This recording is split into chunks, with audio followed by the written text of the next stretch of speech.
17 सितंबर 2024 पूरे लेबनान में धमाके की आवाज़ आने लगी। इससे पहले कि कोई समझ पाता तब तक लेबनान के हर मेजर सिटी में 3000 से ज़्यादा पेजर्स ब्लास्ट कर चुके थे। इन धमाकों में 12 लोगों की मौत हो गई और 2700 से ज़्यादा लोग इंजर्ड हो गए। लेकिन सबके मन में यही सवाल था कि आखिर ये धमाके हुए कैसे? क्या इसके पीछे मोसाद था?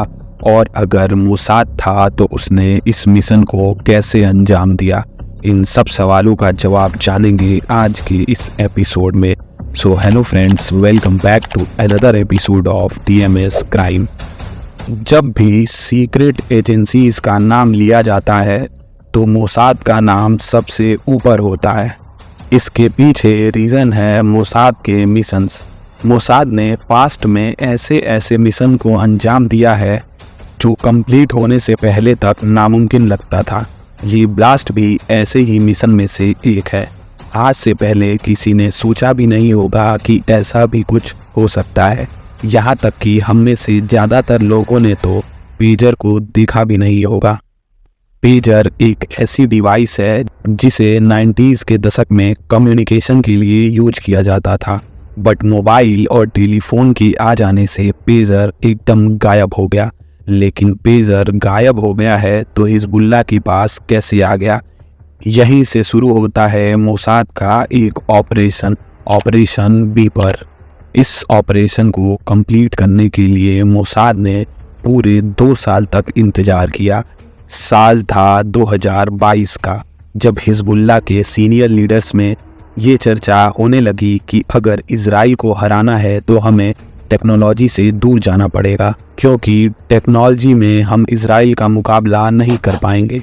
इसलिए डिसाइड हुआ कि अब फ़ोन और डिजिटल चीज़ों से दूर होना चाहिए, क्योंकि इजराइल आए दिन मोबाइल को ट्रैक करके हिजबुल्लाह के लोगों को मार देता था और हिजबुल्लाह के आतंकी इससे बहुत परेशान हो गए थे।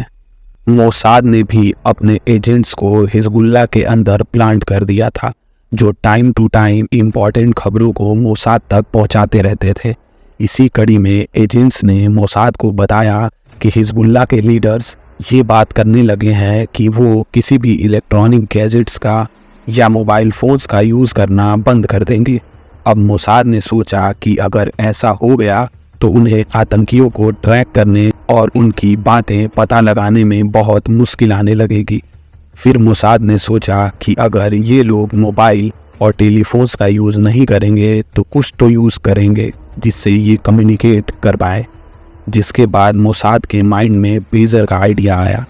अब मोसाद द्वारा प्लांट किए हुए एजेंट्स हिजबुल्लाह के लीडर्स तक ये बात पहुंचाने लगे कि पेजर का यूज किया जा सकता है, क्योंकि इसे हैक नहीं कर सकते और ये मोबाइल और दूसरे इलेक्ट्रॉनिक चीज़ों से सेफ है।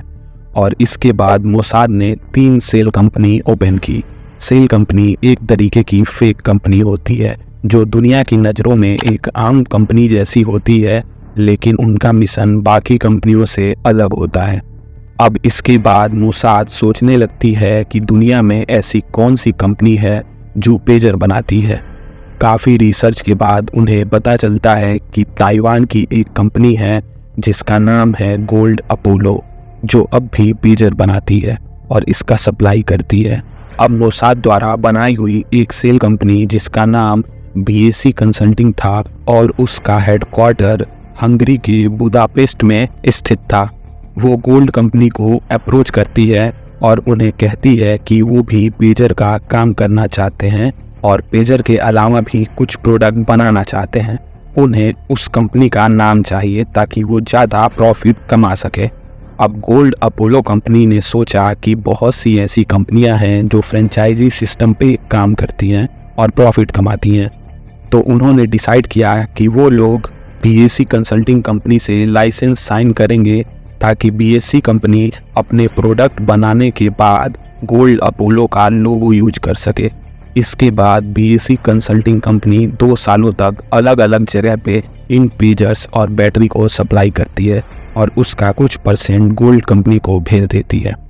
अब गोल्ड अपोलो कंपनी को भी लगता है कि ये तो अच्छा बिजनेस है, बिना कुछ किए पैसे आ रहे हैं और उन्हें शक भी नहीं होता था कि ये कंपनी कोई सेल कंपनी है। और मोसाद जो ये पेजर सेल कर रहे थे वो अपने ही जानने वालों को दे देते थे ताकि गोल्ड अपोलो कंपनी को लगे कि इनके क्लाइंट इन सब प्रोडक्ट को यूज कर रहे हैं। अब ये सिलसिला चलता रहा। साल आया 2024 का। फरवरी 2024 को हिजबुल्लाह के सुप्रीम लीडर हसन नसरल्लाह ने ये ऐलान किया कि वो लोग अब फ़ोन का यूज़ नहीं करेंगे और इसके बदले में वो पेजर का इस्तेमाल करेंगे। और 2022 से लेकर 2024 के बीच में मोसाद के एजेंट्स ने हिजबुल्लाह के टॉप लीडर को ये बात पहुंचा दी थी कि कोई यूरोप में कंपनी है जो पेजर बेचती है। हिजबुल्लाह ने भी सोचा कि ये तो अच्छा है, उन्हें ताइवान जितना दूर भी नहीं जाना होगा और पास से ही उन्हें सामान मिल जाएगा। और ये एक गोल्ड अपोलो की छोटी यूनिट है तो लेन देन में भी दिक्कत नहीं होगी। इसके बाद फरवरी में ही हिजबुल्लाह 3000 पेजर्स का ऑर्डर देती है और हिजबुल्लाह वाले कहते हैं कि पहले इन 3000 पेजर्स को यूज़ करेंगे और ये अच्छा हुआ तो 5000 पेजर्स का ऑर्डर और देंगे। जिसके बाद मोसाद वाले उन पेजर्स की बैटरी के पास लगभग 3 ग्राम का PETN डाल देते हैं। PETN एक एक्सप्लोसिव सब्सटेंस होता है जो हल्के हीट के कांटेक्ट से बहुत तेज ब्लास्ट करता है। लेकिन आपको मैं बता दूं कि ये अभी श्योर नहीं है कि उन लोगों ने PETN का यूज किया था या TNT का, लेकिन ये तो कंफर्म है कि वो जो भी था वो थर्मल हीट के कांटेक्ट में आने से ब्लास्ट करता है। अब ये पेजर हिजबुल्लाह के आतंकी यूज करने लगते हैं और डेट आता है 17 सितंबर 2024 का। सारे आतंकी अलग अलग इलाकों में अपना काम कर रहे होते हैं और तभी इन सारे पेजर से बीप बीप की आवाज़ आती है। ये बीप की आवाज़ तभी आती है जब पेजर पे कोई मैसेज आता है। अब सारे ऑपरेटर्स को लगता है कि उनके पेजर पर कुछ मैसेज आया है और वो जैसे ही उसे निकाल कर अपने फेस के पास ले जाते हैं तब तक वो ब्लास्ट कर जाता है और 1 घंटे के अंदर ही लगभग 2700 से ज़्यादा लोग इंजर्ड हो जाते हैं। और वो भी नॉर्मल इंजर्ड नहीं बल्कि उनमें से कुछ ने अपनी दोनों आँख गंवा दी और किसी के कमर के हिस्से में ब्लास्ट हो गया तो कुछ का फेस ही जल गया और लगभग 12 लोगों की जान भी चली गई। और ये ब्लास्ट यहीं तक नहीं रुका बल्कि एक दिन बाद लेबनान के अलग अलग इलाकों से वॉकी टॉकी और रेडियोज़ में भी ब्लास्ट होने लगा और एक जगह तो लोग पेजर अटैक में मारे गए लोगों के फ्यूनरल में इकट्ठा हुए थे। वहीं ये ब्लास्ट हो गया और 14 से ज़्यादा लोगों की मौत हो गई और लगभग 500 लोग घायल हो गए। और ट्विटर यानी कि एक्स पे एक अकाउंट है मोसाद कमेंट्री के नाम से, उसने इस ऑपरेशन को ब्रिस वॉकी टॉकी का नाम दिया है।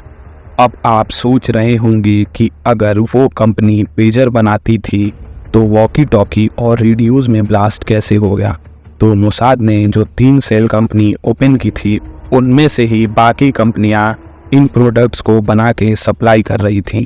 अब आलम ये है कि हिजबुल्लाह ने ये एडवाइजरी जारी कर दी है कि कोई भी ऑपरेटर किसी भी इलेक्ट्रॉनिक सामान का यूज़ ना करे।